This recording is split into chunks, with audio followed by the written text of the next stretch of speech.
Gentlemen, A new day in South Africa. Apartheid is voted out. In Texas, a shootout during spring break. And a royal marriage seems to be headed for a royal breakup. This is NBC Nightly News with Tom Brokaw. Reporting tonight from NBC News headquarters in New York. Good evening. It's been one of the great political, economic, and moral issues of our time. Apartheid in South Africa, the domination of a black majority by whites. But now a new South African nation, an overwhelming white vote to move swiftly to end apartheid. A personal triumph for South Africa's president. NBC's Charles McLean is in Cape Town tonight. President F.W. de Klerk celebrated his 56th birthday by making history. Today, we have closed the book on apartheid, and that chapter. In Cape Town, he was hailed as a hero. I think he's the greatest statesman South Africa's ever had. More than 85% of South Africa's whites voted in yesterday's referendum, and a full two-thirds of them endorsed de Klerk's program of reform. We can now start with a great negotiating process, and we can really look forward to a bright new South Africa. The leader of the no voters conceded defeat. But the leader of the neo-Nazi Afrikaner resistance movement said he'd have to consult with his generals before making a statement. Right-wing extremists have vowed to fight rather than submit to what they refer to as black communist rule.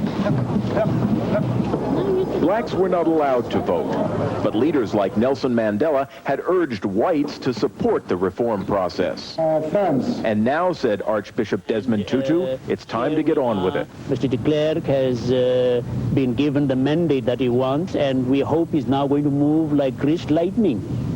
Blacks want rapid progress on negotiations to set up a multiracial interim government, which will write a new constitution giving all South Africans the vote. De Klerk's victory opens the door to black political power and almost ensures that yesterday's referendum will go down in history as South Africa's last whites-only election. Charles McLean, NBC News, Cape Town.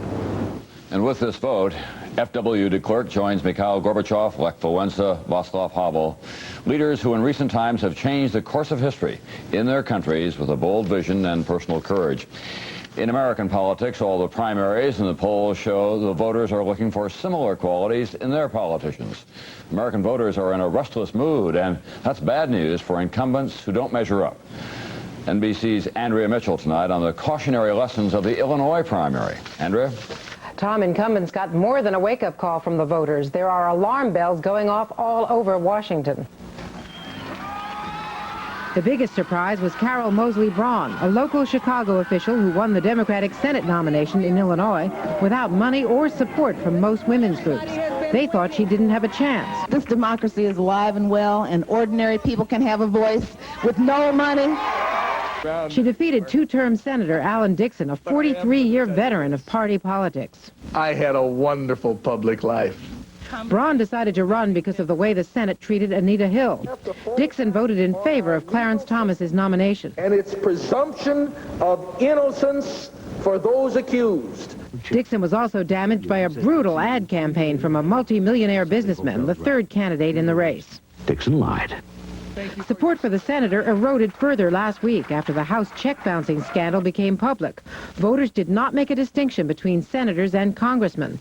The winning edge came from women, many angry about Dixon's vote for Clarence Thomas. Republican women in the suburbs even asked for Democratic ballots to vote for her, the first black woman nominated by a major party to run for the Senate. Also kicked out Chicago Congressman Charles Hayes, who admits bouncing 716 checks. And the end of the road for one of Congress's most controversial members, Gus Savage. He went out with a vintage attack. And to the racist and reactionary Jewish misleaders. The winner against Savage, Mel Reynolds, a former Rhodes Scholar, still wearing a bandage from injuries suffered last week during a drive-by shooting. Reynolds had lost twice before to Savage. This time, redistricting hurt Savage by adding better-educated suburban voters to the district. It's still early in the primary season, and 6 incumbents are out. 34 other members have seen the warning signs and decided to quit. Tom? Thank you, Andrea. One politician who didn't quit when the going got tough is the leader now of the Democratic PAC chasing the presidential nomination. That, of course, is Arkansas Governor Bill Clinton, the big winner in Illinois and Michigan, a well-practiced politician who can go with the flow. NBC's Lisa Myers. The man draped in flags last night in Chicago was the old Bill Clinton, moderate, a disciple of the new politics. We don't want anybody to have something for nothing anymore. Not the CEOs of our biggest companies, not the workers in our plant, not the students in our schools. We want opportunity and responsibility. This Clinton denounces what he calls the brain-dead politics of both parties. No more division by race. No more division by income. No more class warfare. No more what? Then who was that man a couple of weeks ago denouncing his opponent as a friend of the rich? Senator Thomas said he wanted to be the best friend Wall Street ever had. And who ran this ad? And making the rich pay their fair share. Bill Clinton. He'll put people first. That's Bill Clinton, the populist, sounding a lot like Tom Harkin. There's also another Clinton, the one who appeared in Florida doing an imitation of Walter Mondale, with unbridled appeals to special interests. To say, look, Mr. President, quit pushing Israel around in public and never saying anything about the Arabs. He's gone to the moderate side with the Democratic Leadership Council, and then he's gone to the Harkin side, and he's gone with the populist message. So that's a tremendous part of the spectrum that he's gone through. And there's another Clinton change of tune. At first, he sounded like a tightwad.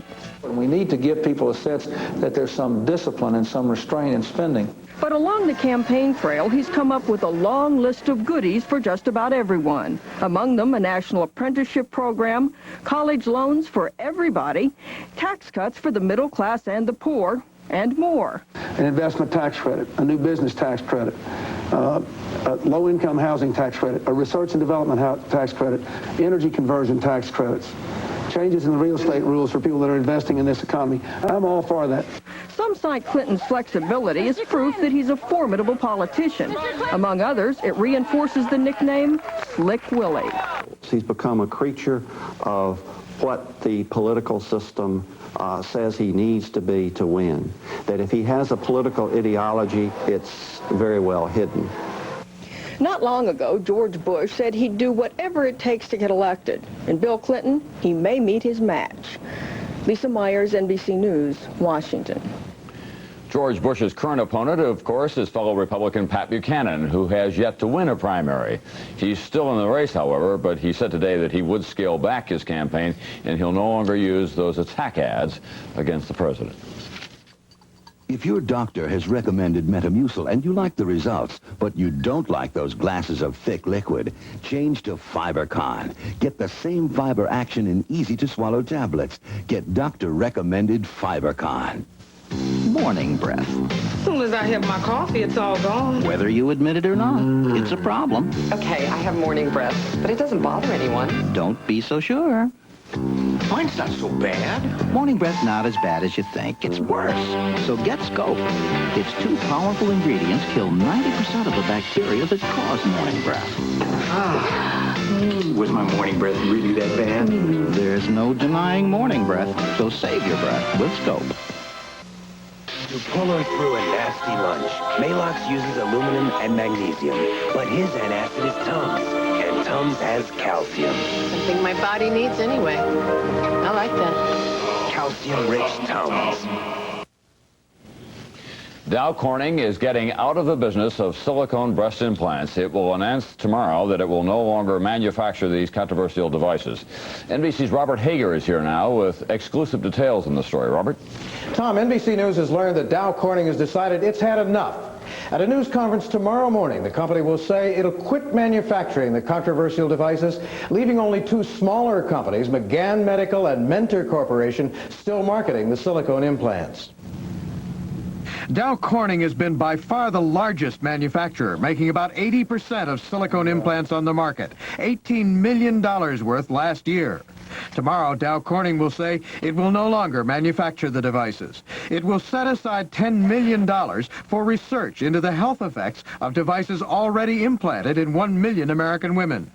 And it will pledge financial aid for implant removal for women who require removal for medical reasons and can't afford to pay for the operations. The decision comes after 2 stormy hearings before the Food and Drug Administration and criticism by FDA Commissioner Dr. David Kessler last January.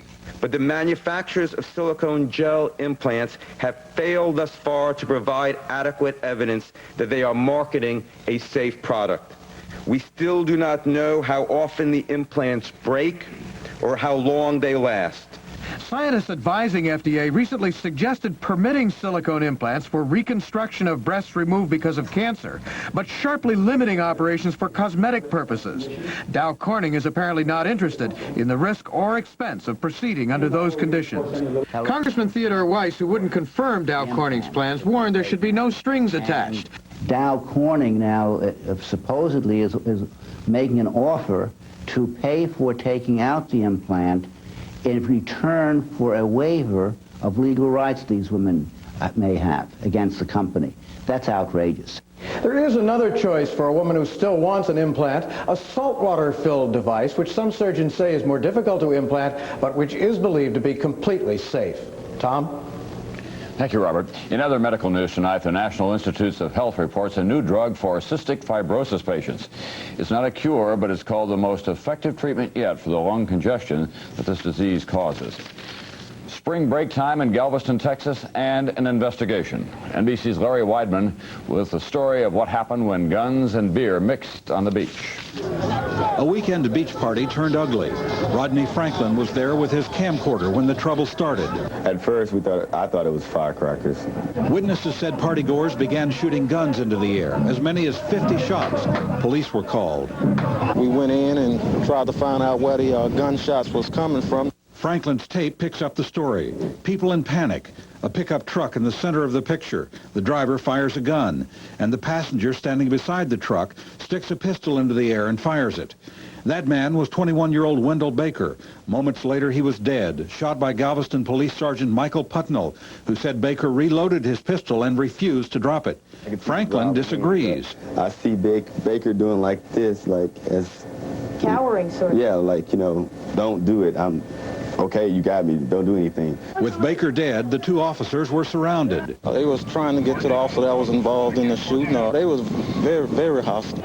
In the end, 1 person was dead, 3 others wounded. Police confiscated 10 guns. Now, heavy police presence has been added to the spring break sun and sand. Pretty soon they're going to have a device for people to come in with guns, like they do in the airport. Galveston, trying to find a way to deal with young people and their guns. Larry Weidman, NBC News, Houston. On Wall Street today, the Dow Industrials fell slightly. Trading today was active.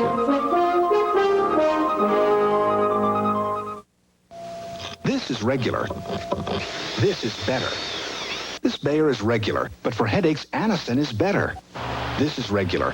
This is better. This Bufferin is regular, but for headaches, Anacin is better. What makes Anacin better? It's simple. Regular Bayer and Bufferin have 1 ingredient for pain, but Anacin has 2 ingredients, an effective pain medicine plus a second ingredient that makes Anacin work better. For headache relief, get Anacin. Get better. It's here, Domino's new, better-tasting pizza. More melted cheese, big better topping, tender, tasty crust. More melted cheese, big better topping, tender, tastier crust. From this day on, every Domino's pizza is going to be better than ever. Nobody knows like Domino's. More melted cheese, big better topping, tender, tastier crust. Try a medium with unlimited toppings, now just $9.99. Another $4 more. Where do you want to be in 30 years? Well, we Cranfords are a feisty lot. My mother just celebrated her 97th birthday. I'm going on a photographic safari to Kenya. I want my grandchildren to see where I grew up. And I never miss bridge with the girls. I believe if you rest, you rust. So let's just make sure that my money keeps up with me. You can get there from here with Shearson Lehman Brothers. Our Daily Difference tonight, crime and punishment, and our chief financial correspondent, Mike Jensen, is here because Pakistan, it turns out, wants your money. What's the deal, Mike? Tom, Pakistan seems determined to get drug money and cash from the underground economy one way or another. And what better way than to advertise for it in the Wall Street Journal? This advertisement is directly in flagrant violation of everything that bankers in this country and that those in law enforcement have talked about with respect to money laundering and the so-called war on drugs. This is corporate crime on its face. This is the ad he's talking about. Look at the language. Talk about a natural for tax cheats and drug lords. The Washington Post ran the same ad, but with watered-down language. Earlier this week in Pakistan, where the money markets are freewheeling and anything goes, a Pakistan central bank official laid it on the line. This is a way to launder the black money, he told a reporter. The money would be invested in 5-year, 8.75% Pakistan bonds. Crooks need to do that so the IRS won't catch up with them. They funnel their money through numbered bank accounts or buy securities that don't require any identification. Today, everybody involved was backpedaling furiously. This is what the bank official in Pakistan said he really meant, nothing more. At the New York branch of the Pakistan bank, the manager refused to talk on camera. But off camera, he offered this. I can't say it's money laundering. I don't even have the circulars yet. I'm totally ignorant. Another Pakistani banker in New York said this about the ad. This is primarily meant for Pakistani investor in Pakistan. This is not meant for general public here. What did ordinary people in New York think about all this? Well, I suppose it's okay if people have got the money to do it. I haven't. The interest rate is pretty good, you know. Maybe the Wall Street Journal are the ones who have the money. I don't think Pakistan have that much money. It's a cynical world out there. I once asked a Swiss banker how he could justify maintaining numbered accounts for dictators and drug lords. He shrugged and he said, my friend, money has no conscience. Tom. Thank you, Michael. Back in a moment, more news and John Chancellor's commentary when we continue. I'd like to talk to you about an invisible problem. The invisible bacteria that cause nasty denture odor. Fortunately, antibacterial Effident not only cleans the stains you can see, it kills the odor-causing bacteria you can't for clean, fresh dentures. So while the problem may be invisible, the solution is clearly evident. Darling, we're on TV. Antibacterial Effident cleans what you can see and what you can't. My hemorrhoids hurt so much, I was afraid I needed surgery. But my doctor said they weren't serious, and it's time I used Preparation H. Preparation H helps shrink swelling of inflamed hemorrhoidal tissues and often relieves pain, itching, and burning for hours. Doctor recommended Preparation H. And now, from the makers of Preparation H, with a formula developed by a surgeon, comes new, soothing, alcohol-free Preparation H cleansing tissues. They clean and refresh after hemorrhoid attacks. New cleansing tissues from the makers of doctor-recommended Preparation H. The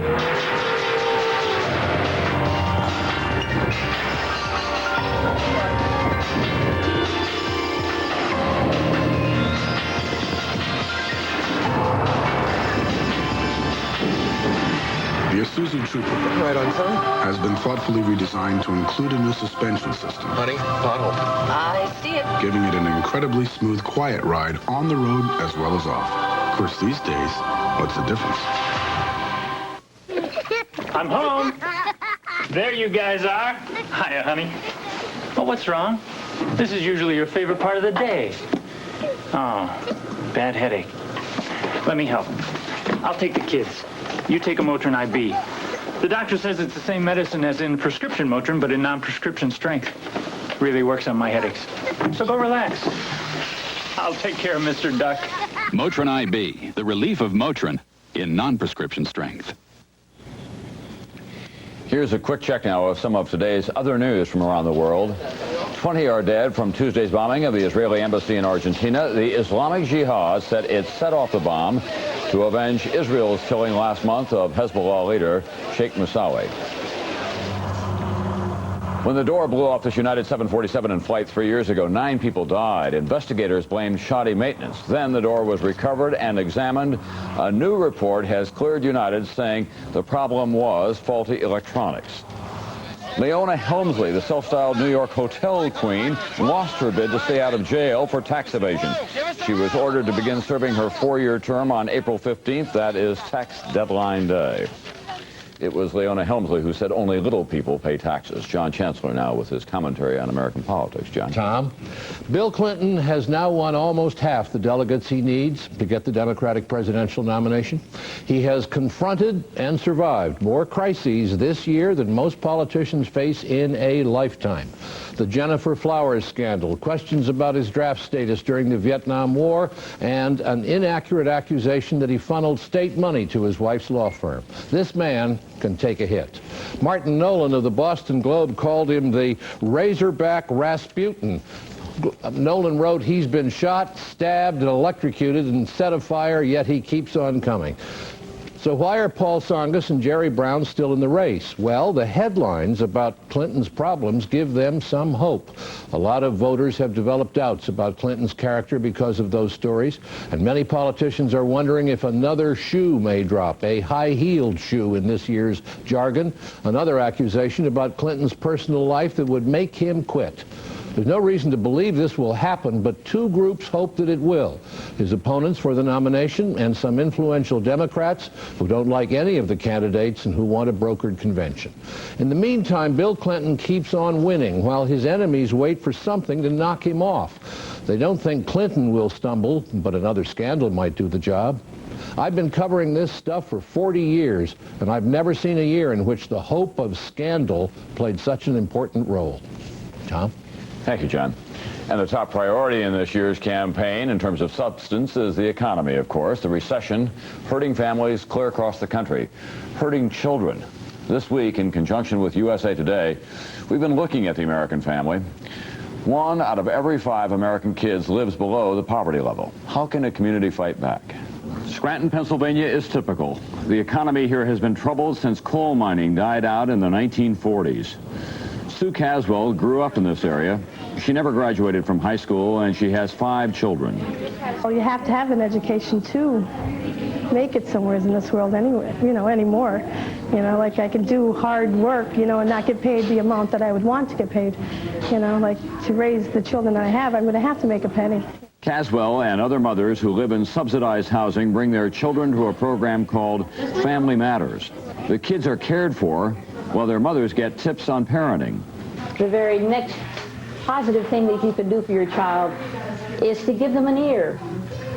And you've just said that. When you say that Victor is a talker, that also means that you have to be a what? A good listener. A listener, absolutely. A good listener. This program has given Sue Caswell the self-esteem to pursue her high school equivalency diploma. And her children benefit as well. When you feel good, they feel good, and they're different perspective over everything. The Family Matters program is funded by the state at a time when other states are cutting back on assistance to poor children. Pennsylvania Governor Robert Casey proposed expansion of services in his recent budget. And a big piece of that, subsidized health care for all uninsured children up to age 6. In very practical terms, it pays dividends later. Your health care costs later are lower. You have fewer children winding up in prison and incarceration, fewer children who are malnourished, fewer children who can't read. And all of these things pay off richly in social and human, and also fiscal dividends for taxpayers. Child advocates worry that Governor Casey will cut funding from other social programs to finance his new proposals. But in lean times for all, Pennsylvania is making children a priority. Friday night at 8 Eastern Time, I'll have a special report, Families in Crisis in this country. NFL owners today decided to end the controversial practice of refereeing by instant replay. It accounted last year for 90 reversed calls. Critics say using replays delays the game.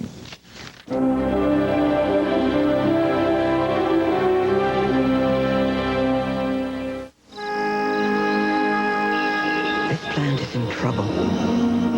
Maybe so are you. Because what you do it.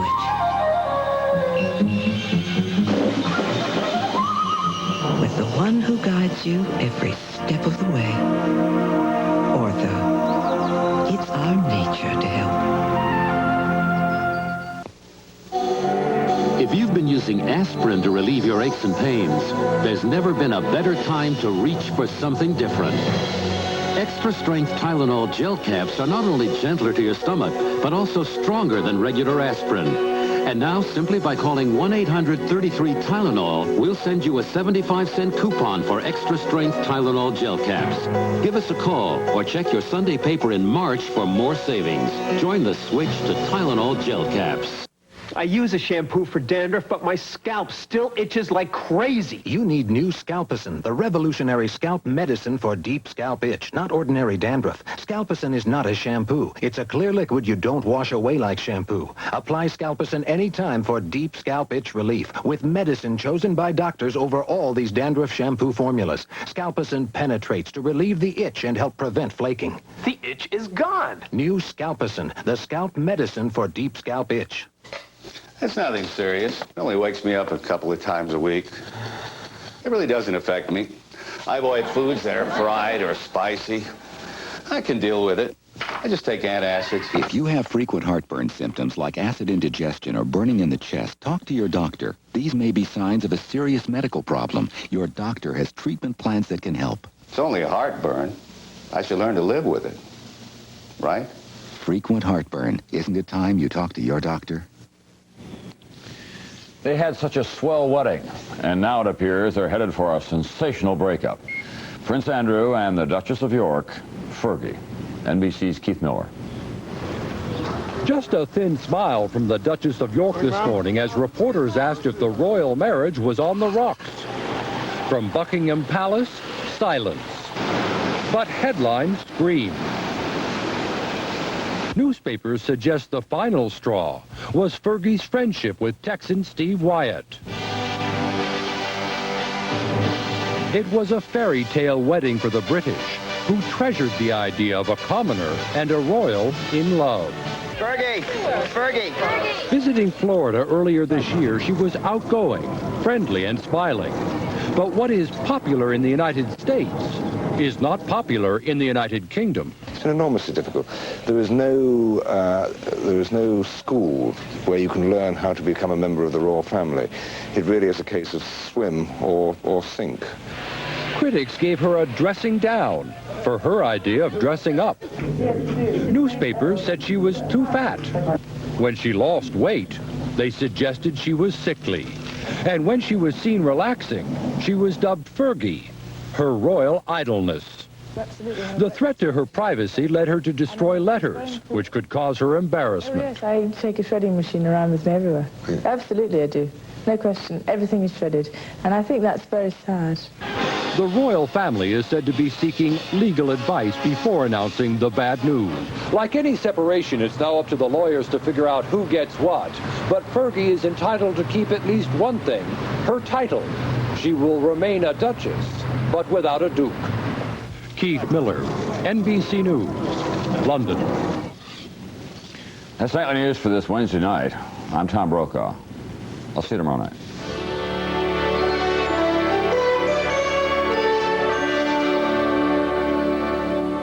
Worried about his parents' bills. We only have 100 and some. Making the most of your time. I've taken a lot of shots in my career. Most have hit the mark. One or two have missed. But the shots I never miss are the ones I take with my Panasonic camcorder.